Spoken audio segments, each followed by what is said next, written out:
Ringing up Christopher Browell.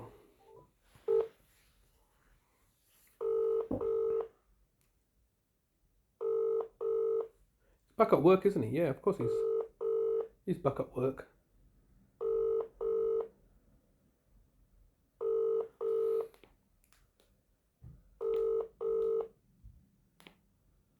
This is the Vodafone voicemail service for 07762471996. Please leave a message after the tone. When you finish recording, please hang up or press the hash key for more options.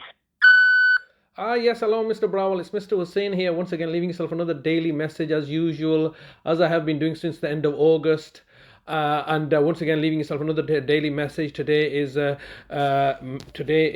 Wednesday, the 5th of June, 2024, and the time is around about 2:45. And as you know, that's I've gone and visited my brother for the first time after 300 days, after you've been holding him unlawfully in your care and custody for the longest period of time, and holding and putting me on police bail and restricting my contact with him. And as a result of which, I've seen him on Monday, and there's serious concerns I have, which no doubt Tracy, the manager, would have highlighted to you. And now some contrivance and pretext has been undertaken to agitate and disturb my brother and look to put blame onto me. Yesterday, I spoke to Tracy, stating that he's been agitated and being abusive to staff members and attacking people. When I managed to speak to him, and he confirmed to me that he has not been attacking people. In fact, people have been attacking him. And so therefore, I've spoken to Tracy today, who's clearly not in a position to act autonomously, but is acting as your state-sponsored agents to contrive a narrative and an agenda together. And I've been told today that because you're on annual leave, the Dolls meeting is going to take place on the 21st of June. Why is the Dolls meeting not taken place prior to my bail conditions being removed, which was on the 8th of May? And subsequently, why is the Dolls meeting not taken place subsequently? No, it's basically, this is complete problematic to you because of what the alarming situation I found my brother in a distressed and a disheveled state, far worse than he was in my care, and complaining to me profusely. So what's ultimately happened is that since my visit yesterday, you, the local authority, Bradford Council, in collaboration with the Sunnybank Dale Care Home, are working closely to collude and contrive a narrative, which I was obviously very fearful of from the beginning. Hence why I had refused to visit my brother, because I know how you operate. You stage events to degrade and reprimand me. I mean, it's just very indicative of the scenario that I faced over nearly a decade ago in my Staveley Berkeley's nursing home regarding my brother Nazim, where you were all colluding and conspiring to concoct a narrative and an agenda to frame me for my brother Nazim's murder. Now we're here once again. You're working very closely with each other. My brother Tracy is taking instructions from Mohammed Fayaz, your manager, and now you've restricted my contact again. Why have my contact been restricted? Because I'm being told that you're on holiday, but clearly you're not on holiday. You had your 2 days. You're not off on holiday for 2 weeks more. You've already been off on holiday. Your phone is being answered, so therefore I can only presume that you are back at work. I've tried to ring up the switchboard, and they've confirmed to me that you are working. And I've tried to contact you through the switchboard. I tried to contact your manager. Obviously, that's confirmed. You are at work, and the idea that you want to buy more time. You've had 300 days to torture and persecute and oppress my brother and myself. After my first visit, now you want more time. What's the more time going to achieve? You just now need to retrospectively justify my lack of contact with my brother, or restrict my contact with my brother, knowing full well that you, the local authority, are in deep waters right now. So this is one of the reasons that both you are refusing to speak to me,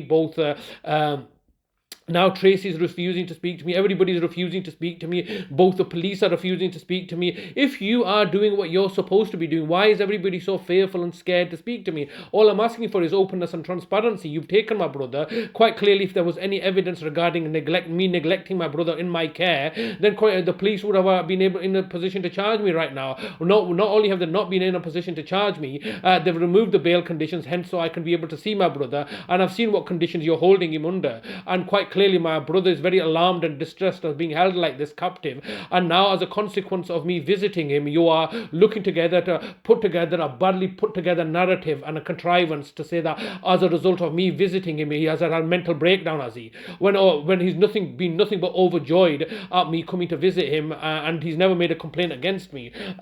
So this is the situation we're facing now: is that both you, the local authority, and both the care home do not know how best to proceed now, because this is all lies and falsehoods that you're peddling together in order to achieve your objectives and narrative.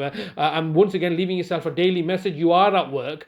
Your manager's at work. You can contact me. I have sent you emails, so you're fully aware of what you tried to do over a decade ago. And once again, you're now looking to be evasive and refusing, putting together these badly concocted narratives that me visiting my brother has now resulted in him being violent and aggressive and agitated to such a degree where you need to sedate him. I mean, why don't you do this? Why don't you just sedate him? Why don't you just put him into a coma? That's the best way, isn't it? If you put him into a coma, induce a coma on him, like you did in my brother Nazim's case, where he can't speak up anymore, then you can do as you please, can't you? No, there's no comebacks. And right now, the allegations that my brother's making, you can just simply dismiss them as, he's got mental health problems. You're leveraging it now, but you're not being open and transparent with me. I need to speak to you. I've been leaving yourself daily messages, and the local authority, are from the corporate veil. You have 15 seconds recording time remaining.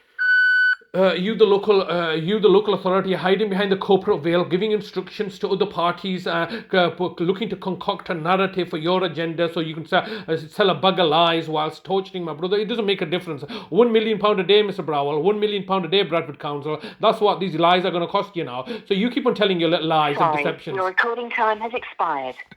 To leave your message, press 1. To review message, message sent. Thank you for calling. Goodbye.